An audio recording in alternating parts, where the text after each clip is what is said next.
اس میں سب سے بنیادی چیز میں نے عرض کیا تھا کہ آپ دوران گفتگو جب آپ اس قسم کے موضوعات پر گفتگو کریں تو آپ کا جو الفاظ اور جسمانی حرکات ہیں جسے کہتے ہیں باڈی لینگویج، وہ ہم اس کو کنٹرول میں رکھیں. یعنی بہت زیادہ ایگریسو، یعنی بہت زیادہ جارحیت کے ساتھ بھی گفتگو ہونا اس سلسلے میں بہت زیادہ کارآمد نہیں ہے. ٹھنڈے انداز سے ایک نرمی کے ساتھ گفتگو کی جائے، جو کہ میں نے محسوس کیا آپ لوگوں نے اس کو ملحوظ رکھا. اسی کے ساتھ ساتھ ہے تلفظ پر خاص دھیان دینے کی ضرورت ہے. یہ ضروری نہیں ہے کہ آپ دوسری زبان کے الفاظ استعمال کریں. میں نے شروع سے اس پر یہ کوئی ذکر کیا تھا کہ یہ ضروری نہیں کہ آپ انگریزی الفاظ استعمال کریں، اردو استعمال کریں یا ہندی، لیکن ہاں جو بھی زبان استعمال ہو اس کو جو اس کی الفاظ کے طریقہ کار ہیں، اس کا تلفظ کا انداز ہے، اس کو ملحوظ رکھیں. چونکہ زبان کا حسن جو ہے اس کے تلفظ میں ہی ہے. کوئی بھی زبان ہو، چاہے اردو ہو، عربی ہو، انگریزی ہو، اگر ہم اس کو اس کے تلفظ کی رعایت کے ساتھ نہیں بولیں گے تو بڑی بھونڈی معلوم ہوتی ہے، وہ بڑا بھدا محسوس ہوتا ہے. تو اس تعلق سے خاص توجہ کی ضرورت ہے. بعض الفاظ آپ نے استعمال کیے، لیکن مثلاً آپ کئی مرتبہ میں نے دیکھا کہ آپ نے ڈفرینٹ بولا، آپ بولنا چاہ رہے ہیں ڈفرینسز ہیں. تو اس قسم کی چھوٹی چھوٹی چیزیں اگر آپ اس کو بول رہے ہیں تو اس کی رعایت کریں، اس کو اسی طریقے سے استعمال کریں. جہاں تک موضوع کا تعلق ہے، یہ موضوع اپنی اہمیت کے لحاظ سے بڑا حساس ہے، اور موجودہ احوال کو سامنے رکھتے ہوئے اور جو جس زمانے میں جس دور میں ہم لوگ زندگی بسر کر رہے ہیں اس میں اس کی اہمیت مزید دوچند ہو گئی ہے. بنیادی طور پر جیسا کہ آپ نے جو اسلامی نقطہ نظر پیش کر رہے تھے انہوں نے بتایا کہ یہ اصلاً یہ تحریک جو اٹھی ہے، یہ ابتدائی جس کے اگر ہم اس کو ابتدائی دو دور کا جائزہ لیں، یعنی دور اول اور دور ثانی، تو یہ اس دور کی جو یعنی عدم توازن جو تھا اس دور میں، یا اس دور میں بے اعتدالی جو تھی مرد اور عورت کے درمیان، تو یہ اس تعلق سے یہ تحریک سامنے آئی ہے. اور جو ظاہر ہے وہاں پر اسلام سے کوئی ٹکراؤ نہیں تھا، بلکہ اگر کہا جائے یہ بات حقیقت ہے کہ اسلام ہی ان مسائل کا مداوع کر رہا تھا. اس دور میں بھی اسلامی جو نقطہ نظر تھا اگر اس کو سامنے رکھا جاتا یا رکھا گیا تو در حقیقت ان مسائل کا حل وہی موجود تھا. کیونکہ عورتوں کے ساتھ جس آج کے ڈیولپڈ ممالک یا آج کے سویلائزڈ کنٹریز جن کو کہا جاتا ہے مثقف ممالک، انہی ممالک کے اندر عورتوں کے ساتھ جس طرح کا رویہ اختیار کیا گیا اور اپنایا گیا وہ قابل مذمت تھا. اور اس کی اسلام نے آج نہیں 1400 سال پہلے سے اس کی مذمت کرتا آیا، اور نہ صرف مذمت کری بلکہ اس کے لیے حقوق اور قوانین وضع کر دیے. انسانی زندگی کا اگر سب سے بڑا مسئلہ کوئی ہے تو مادی ضرورت کے بعد جنسی ضرورت کا ہے. یہ ایک بنیادی ایک حقیقت ہے جس سے کوئی انکار نہیں کر سکتا. سب سے بنیادی مسئلہ انسان کی ضرورت اگر کوئی ہے، مادی ضرورت کے بعد جنسی ضرورت ہے. اسلام نے جہاں مادی ضرورتوں کو اپنے نظام کے اندر اس کو شامل کیا، ایڈریس کیا ان مسائل کو، اسی طریقے سے جنسی ضروریات کے لیے بھی قوانین اور حدود وضع کیے. اور یعنی اسلامی نقطہ نظر اس میں یہی ہے کہ آپ جنسی چاہے مادی ضرورت پر ہم بات کریں، آپ مادر پدر آزاد ہو کر ان ضروریات کی تکمیل نہیں کر سکتے. مثلا مجھے پیسہ کمانا ہے تو اب میں حلال حرام، جائز ناجائز، غلط صحیح سے اوپر اٹھ کر اگر میں چیزیں حاصل کروں گا اور اس کمائی کو میں حاصل کروں تو اسلام اس کی حوصلہ افزائی نہیں کرے گا. اسی طریقے سے جنسی ضروریات کا معاملہ تھا کہ اسلام اس کو مادر پدر آزاد ہو کر بالکل اس کی اجازت نہیں دیتا کہ ہم ان حقوق کو یا ان چیزوں کو حاصل کریں. اس کے لیے مختلف قوانین وضع کیے، مختلف ذمہ داریاں ڈالیں طرفین پر، مختلف اصول وضع ہوئے. اسی کے ضمن میں پھر جب یہ تحریک آگے بڑھی ہے فیمنزم، ابتدائی دور میں نے بتایا کہ اس دور میں جو عورت و مرد کے ساتھ جو عدم توازن کا شکار تھی سوسائٹی، اس تعلق سے یہ تحریک وجود میں آئی۔ بڑھتے بڑھتے یہ یعنی حالات یہاں تک پہنچے کہ ان کے مطالبات بڑھتے چلے گئے، اس لیے کہ اس کے دو رخ ہیں۔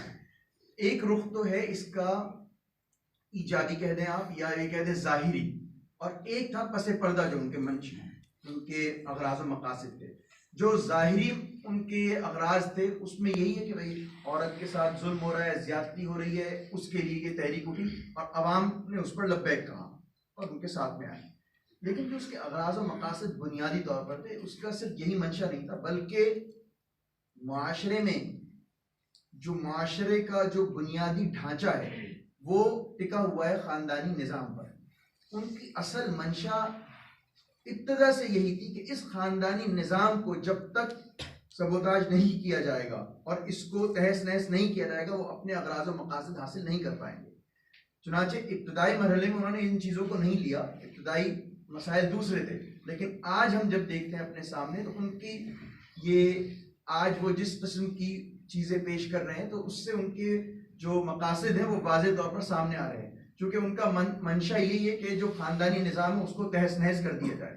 آج ہم مغرب ممالک کا جائزہ لیں، جو مثقف ممالک ہیں، جو سویلائزڈ کنٹریز کہلاتی ہیں، وہاں پر خاندانی نظام کی کیا صورتحال ہے۔ یعنی حیرت ہوگی، 90 کی دہائی میں بل کلنٹن جو امریکہ کے صدر تھے، ان کا بیانیہ ہے کہ امریکہ کے اندر غالباً انہوں نے کہا کہ 10 سال، اگلے 10 یا 20 سال کے بعد اتنے فیصد، غالباً 60 یا 70% آبادی کے تعلق سے انہوں نے بات کہی کہ آبادی جو ہوگی وہ born without any wedlock, یعنی بغیر کسی بندھن میں بندھے ہوئے بچوں کی پیدائش کی تعداد جو ہے اتنی تناسب بڑھ جائے گا، اور اس چیز کو انہوں نے ذکر کیا۔ حالت یہاں تک پہنچ گئے ہیں کہ آج وہاں پر ان ممالک میں یہ تحریک اٹھی ہوئی ہے کہ جیسے انسان کے بیسک رائٹس پر بات ہوتی ہے، اسی طریقے سے ہر بچے کا بنیادی حق قرار دیا جائے کہ وہ اپنے باپ کو جان سکے۔ یعنی آپ یہ دیکھیے اس سوسائٹی میں یہ پریشانیاں، یہ خرابی کہاں تک پہنچ گئی کہ ان کو ان چیزوں کے لیے آواز اٹھانی پڑے کہ انسان کا یہ بنیادی حق ہے کہ وہ اپنے باپ کا نام جانے، کیونکہ وہ اس خاندانی اسٹرکچر نظام ہے ہی نہیں، اس کو ختم کر دیا گیا۔ اب وہ ممالک یا وہ تہذیبیں جہاں پر ہم یہ چیزیں دیکھتے ہیں کہ آج اپنی رہی یعنی تمام تر خامیوں کے اعتراف کے باوجود یہ بہرحال اسٹرکچر باقی ہے، چاہے وہ اسلامی تہذیب و تمدن بنیادی طور پر ظاہر ہے اس نے اس کو تحفظ فراہم کیا، یا پھر یہ کہ مشرقی تہذیب کا یہ حصہ ہے، دوسرے جو مذاہب ہیں ان کے اندر بھی ان چیزوں کی اہمیت ہم محسوس کرتے ہیں۔ تو انہوں نے ان چیزوں کو ٹارگٹ کرنے کے لیے پورا یہ ایک اس کو بڑے شد و مت کے ساتھ اس تحریک کو پیش کیا، اور انہوں نے بڑے خوشنما نعرے پیش کرے، مساوات مرد و زن، آزادی نسواں، اور طرح طرح کی اس قسم کی بہت خوبصورت عنوانات، عدل، مساوات، اس قسم کی چیزوں کے ساتھ پیش کیے، جس سے بڑا پرکشش محسوس ہوا۔ اسلامی نقطہ نظر جیسا کہ انہوں نے بھی ذکر کیا کہ ایک چیز ہے مساوات، ایک ہے عدل، ایک ہوتا ہے مساوات، ایک ہے عدل۔ اسلام جو ہے مساوات کی بات نہیں کر رہا، اسلام عدل کی بات کرتا ہے۔ اس کو مزید ہم اس کو واضح طور پر ہم سمجھ سکتے ہیں۔ آپ ایک مثال یہ لیں کہ مثلا ایک شخص ہے جس کا قد ہے 5 فٹ مثلا، اور ایک شخص ہے جس کا قد ہے 5.5 فٹ۔ یہاں ایک باؤنڈری وال ہے، دیوار ہے، اور ہمیں اس طرف دیکھنا ہے۔ تو ایک شخص جو 5 فٹ کا ہے اس کو وہاں پر 2 یا 3 اینٹیں لگا کر مثلا، یا وہ سٹول لگا کے وہ وہاں دیکھ سکتا ہے، لیکن جو 5.5 فٹ کا ہے اس کو بھی اتنی ہی ہائٹ کی ضرورت ہے۔ اگر مساوات کا تقاضا تو یہ ہے کہ میں جو اس کے لیے لگا رہا ہوں، جتنا اس کو سپورٹ دے رہا ہوں اتنا ہی وہاں پر دیا جائے، لیکن عدل کا تقاضا ہے کہ جس کی جتنی ضرورت ہے، جس کی جو ضرورت ہے اس کی رعایت کی جائے، اور اس کے سامنے رکھتے ہوئے ان کے حقوق کو تحفظ فراہم کرے۔ ظاہر اللہ تبارک تعالیٰ نے فرمایا الا یعلم من خلق وهو اللطیف الخبیر، قرآن کریم کی آیت ہے کہ اللہ تعالیٰ ظاہر خالق کائنات ہے، اس کو معلوم ہے اس نے کیا پیدا کیا، تو اس کو معلوم ہے کہ مرد کے اندر اس کے اندر کون سی قوتیں زیادہ ہیں، عورتوں کے اندر کون سی چیز ایسی ہے جو کم ہے اور کون سی چیز اس کے اندر زیادہ ہے، تو اس کی رعایت کرتے ہوئے ان کو ذمہ داریاں تقسیم کر دی گئی۔ چنانچہ بنیادی طور پر ہم دیکھیں تو خاندانی انسٹیٹیوشن سب سے بڑی چیز، اگر پورے تہذیب کا خلاصہ خاندانی جو انسٹیٹیوشن ہے، ادارہ ہے، وہ ہے. تو اس میں اب ہم اگر مساوات کی بات کرتے ہیں، مساوات مرد و زن کی، تو گویا کہ آپ کا مطالبہ یہ ہوا کہ ہم یہ کہیں کہ ایک گھر یا ایک انسٹیٹیوٹ کے، ایک ادارے کے جو خاندانی ادارہ ہے، اس کے آپ 2 سربراہ کا مطالبہ کر رہے ہیں. کوئی بھی نظام اس طرح سے چل ہی نہیں سکتا کہ وہاں پر 2 مساوی حیثیت کے آپ پوزیشن دے دیں. اس میں لامحالہ ٹکراؤ ہوگا، اور اگر ٹکراؤ ہوگا تو فیصلہ کس کی رائے پر ہوگا؟ چونکہ جب دونوں مساوی درجے کے لوگ ہیں تو نتیجہ ہوگا وہ کام آگے بڑھ ہی نہیں پائے گا، وہ برباد ہو جائے گا.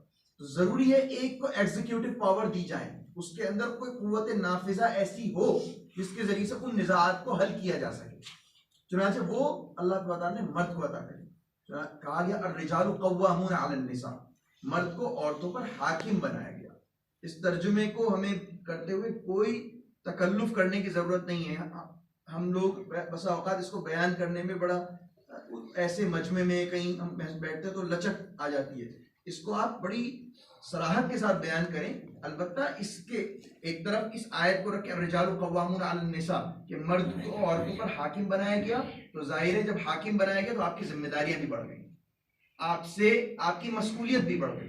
اب اگر آپ کی طرف سے کوئی کوتاہی اور کمی پیش آئے گی تو آپ کی پکڑ بھی اتنی ہی شدید ہونی ہے. تو یہ ایک طرح سے یعنی امتیاز سے زیادہ ایک بڑی ذمہ داری مرد پر ڈال دی گئی ہے. اور یہ کیوں ڈالی گئی؟ اس لیے کہ مرد اس کا متحمل تھا. ظاہر اللہ تعالیٰ اس کو جانتے تھے کہ اللہ نے مرد کے اندر کون سی عناصر زیادہ اس کے اندر قوت کے ساتھ پیدا رکھے ہیں، تو اس لحاظ سے اس کے اندر وہ صلاحیتیں پیدا کر دی گئیں.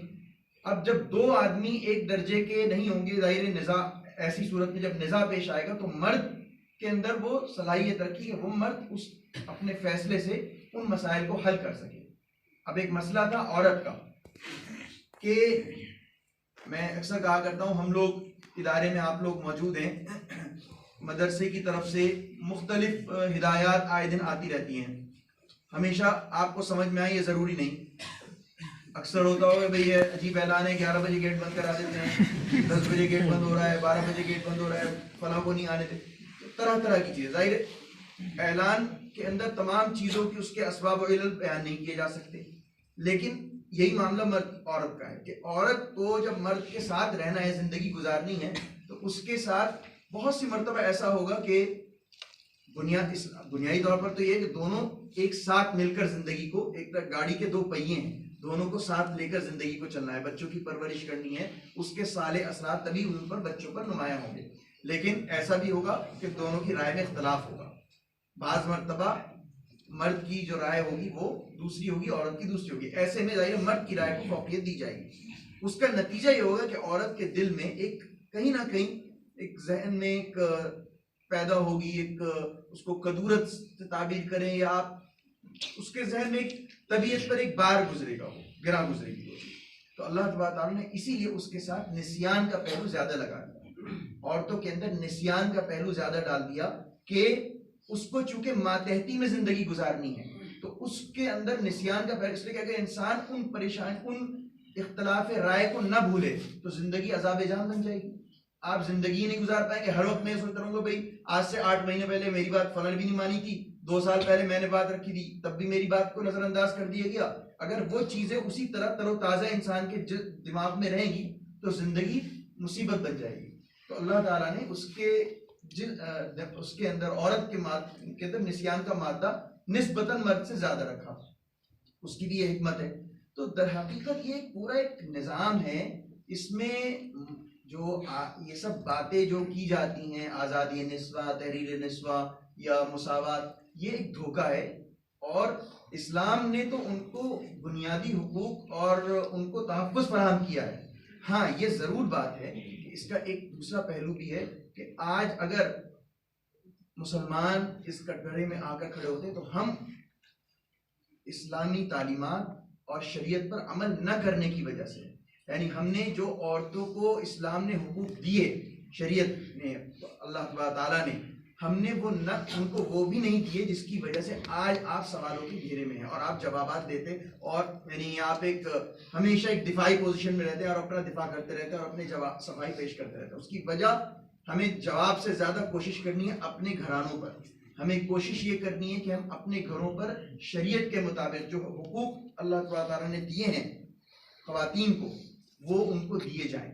اگر وہ حقوق دیے جائیں گے تو بہت سے اعتراضات جو سامنے والی سوسائٹیز اور معاشرے کی طرف سے ہمارے اوپر آتے ہیں وہ خود بخود رفع ہو جائیں گے. تو اس میں کوتاہی اور کمی ہماری بھی ہے کہ ہم اس تعلق سے توجہ نہیں دیتے, جس کا نتیجہ ہوتا ہے ہم سوالیہ نشان کھڑا کرتے ہیں اسلام پر اور مسلمانوں پر. پوری کمیونٹی اور پوری تہذیب پر سوال کھڑا ہو جاتا ہے, سوالیہ نشان. تو اس تعلق سے ہمیں یہ پہلو بھی سوچنے کی ضرورت ہے کہ ہم جو اسلام نے خواتین کو حقوق دیے ہیں وہ پورے دیے جائیں, چاہے وہ وراثت کے تعلق سے ہو, نکاح کے تعلق سے ہیں, اس میں جو ولایت کے حقوق ہیں وہ ہیں, اسی طریقے سے ان کو طلاق کے تعلق سے جو ان کی حقوق دیے گئے ہیں. مثلا اب نہیں دیا, ٹھیک ہے, طلاق دینے کا حق نہیں دیا, لیکن اس کا دوسرا طریقہ بیان کیا گیا ہے کہ اگر بالکل نباہ نہیں ہو پا رہا ہے تو اس کے لیے دوسرا حل موجود ہے کہ ہم خواتین جو ہیں وہ رجوع کریں, خلا کے لیے کوشش کریں, خلا حاصل کر سکتی ہیں. تو ایسا نہیں ہے راستے بند, اس کی بھی حکمت ہے. جیسا کہ عورت کے اندر اللہ تعالیٰ نے عاطفیت کا پہلو زیادہ رکھا, جذباتیت کا, اسی وجہ سے اس کے اندر ممتا زیادہ ہے. بچوں کے تعلق سے جو محبت اور الفت خواتین کے اندر ہو سکتی ہے, ماں کے اندر ہوتی ہے, وہ باپ ظاہر ہے وہ پہلو نہیں ہوگا. اس کا یہ مطلب نہیں کہ باپ کو محبت نہیں ہوتی, لیکن وہ پہلو اور وہ جذباتیت اور وہ لگاؤ وہ عورت کو ہی زیادہ ہوگا. تو وہ اللہ تعالیٰ نے عورتوں کے اندر زیادہ رکھا. اس کا نتیجہ یہ تھا کہ اگر طلاق کا اختیار اسی طریقے سے جس طرح مردوں کو دیا گیا ہے عورتوں کو دیا جاتا, شاید کوئی گھر ایسا باقی رہتا. آئے دن نزاعات تو جزبز ہوتے رہتے ہیں, کچھ نہ کچھ مسائل. تو نتیجہ یہ ہوتا ہے کہ پھر اس کا انجام کوئی یہ خاندانی نظام چل ہی نہیں سکتا تھا. ان تمام پہلوؤں کی رعایت کرتے ہوئے اللہ تعالیٰ نے حقوق کی تقسیم کار کی ہے. اس میں سب سے بنیادی آیت ہم اسی کو رکھی کہ الا یعلم من خلق وهو اللطیف الخبیر, اسی کو سامنے رکھتے ہوئے حقوق وضع ہوئے ہیں. بعض فیمنسٹ جو ہیں وہ قرآن کریم کی آیات ہی سے استدلال کرنے کی کوشش کرتے ہیں, لیکن وہ اس میں تربوت کرتے ہیں اور آگے پیچھے کو ختم کر دیتے ہیں. مثلا کہتے ہیں وَلَهُنَّ مِثْلُ الَّذِي عَلَيْهِنَّ بِالْمَعْرُوفِ, وہ کہتے ہیں دیکھیے تو خود قرآن کہہ رہا ہے کہ عورتوں کے لیے اسی طرح سے حقوق ہے جس طرح سے ان پر حقوق ہیں, لیکن وہ بھول گئے پیچھے یہ بھی ہے وَبُعُولَتُهُنَّ أَحَقُّ بِرَدِّهِنَّ. تو یہ آیات کو سامنے, مسئلہ مساوات کا ہے ہی نہیں, جیسے میں نے ذکر کیا, مسئلہ ہے عدل کا. کوئی بھی سوسائٹی, کوئی بھی جو معاشرہ ہے وہ ترقی پاتا ہے عدل سے.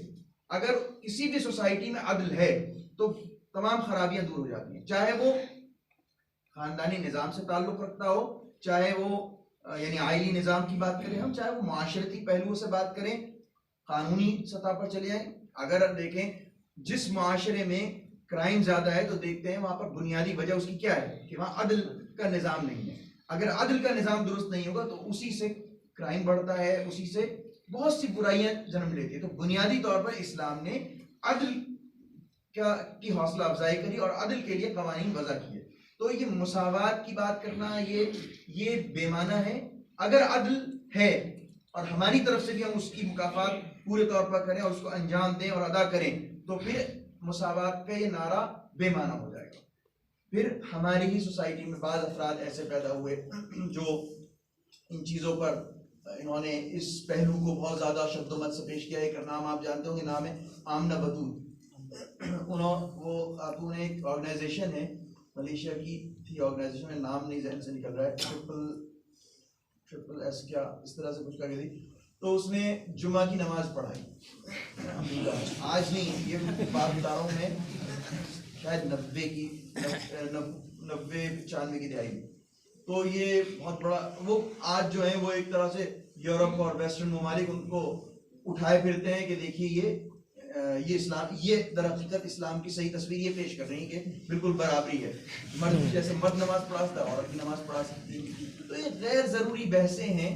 ہم ان بحثوں کا دیکھیں ڈیبیٹس میں یقیناً ہمیں اس میں ہم تمام پہلوؤں کا جائزہ لیں، لیکن اگر چاہتے ہیں کہ معاشرے میں ان اعتراضات کو ہمیں ختم کرنا ہے تو ہمیں اپنا معاشرے کی بنیاد عدل پر رکھ دیں. تو اگر وہ عدل پر ہوگی اور ہم خواتین کو وہ حقوق دیں گے جو اللہ تعالیٰ نے اور اسلام نے خواتین کو دیے ہیں، تو یہ تمام چیزیں خود بخود بے معنی ہوتی چلی جائیں گی اور ان کے اعتراضات کے اندر خود یہ جسے کہتے ہیں دم اور طاقت ختم ہو جائے گی. بہرحال یہ ایک اچھی کوشش تھی آپ حضرات کی طرف سے کہ آپ نے اس اہم موضوع پر، میں اس معنی کہ اس کو عام سمجھتا ہوں کہ آج یہ بڑا ایک خوشنما نعرے کے طور پر پیش کیا جاتا ہے، اور کل آپ حضرات جب میدان عمل میں زندگی قدم رکھیں گے تو آپ کے سامنے اسی قسم کی چیزیں بحیثیت ایک عالم دین آپ سے پوچھی جائیں گی، آپ کا نظریہ معلوم کیا جائے گا، تو آپ کے سامنے تصویر کے دونوں رخ ہونے چاہیے. اسی نقطۂ نظر سے ہم نے یہ عنوانات کا انتخاب کرتے ہیں، اور اساتذہ کے مشوروں سے سب کی رائے سے یہ بات ہوتی ہے کہ ایسے موضوعات کا انتخاب کیا جائے کہ جس سے آپ عملی زندگی میں جس سے آپ فائدہ اٹھا سکیں. اسی میں چاہے یہ آزادی نسواں کا معاملہ ہے، فیمنزم، اسی طریقے سے آزادی اظہار رائے ہے، اور مختلف عنوانات، تو یہ اسی کا انتخاب انہی وجوہات سے کیا جاتا ہے. اور اس پر آپ بڑی محنت کے ساتھ، لگن کے ساتھ آپ ان موضوعات کا مطالعہ کریں.